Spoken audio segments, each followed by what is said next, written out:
কথাগুলো মন দিয়া শুনবেন।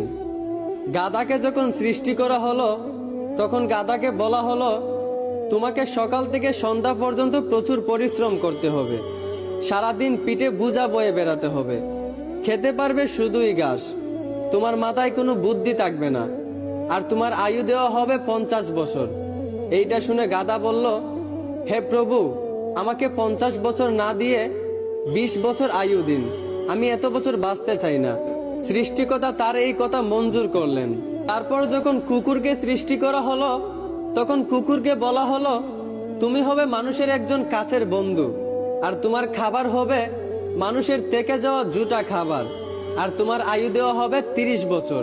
এইটা শুনে কুকুর সৃষ্টিকর্তার কাছে হাত জোর করে বলল, হে প্রভু, আমি 30 বছর বাঁচতে চাই না, আমাকে 30 বছর থেকে 15 বছর আয়ু দিন। সৃষ্টিকর্তা তার এই কথাও মঞ্জুর করলেন। তারপর যখন বানরকে সৃষ্টি করলেন তখন বানরকে বলা হলো, তুমি শুধু এই গাছ থেকে ওই গাছে ঝুলতে থাকবে আর মানুষকে বিনোদন দেওয়ার চেষ্টা করবে, আর তোমার আয়ু দেওয়া হবে 20 বছর।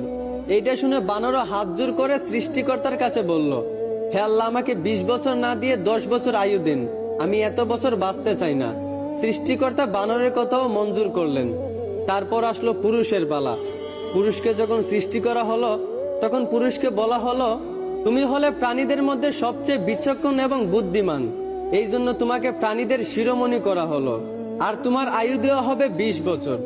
এইটা শুনে পুরুষ সৃষ্টিকর্তার কাছে হাত জোর করে বলতে লাগলো, হে প্রভু, 20 বছর আয়ু একদম কম হয়ে যায়, আমি আরো বেশি দিন বাঁচতে চাই, আপনি বরংস গাধায় যে 30 বছর আয়ুটা ফিরিয়ে দিয়েছিল ওই আয়ুটা আমাকে দিয়ে দিন, আর কুকুর 30 বছরের মধ্যে যেই 15 বছর আয়ুটা ফিরিয়ে দিয়েছিল ওই আয়ুটাও আমাকে দিয়ে দিন, এবং বানর 20 বছর থেকে যেই 10 বছর আয়ুটা ফিরিয়ে দিয়েছিল ওই আয়ুটাও আমাকে দিয়ে দিন।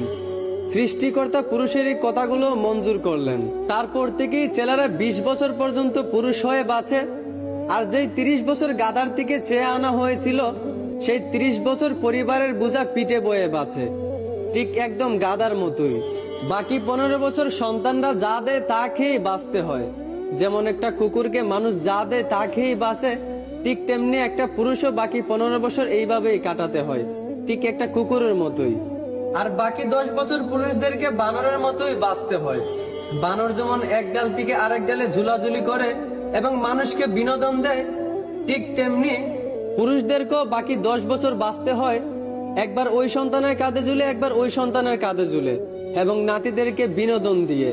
এইভাবেই বাকি 10 বছর বাঁচতে হয়। এইটাই পুরুষের জীবন, এইটাই বাস্তবতা।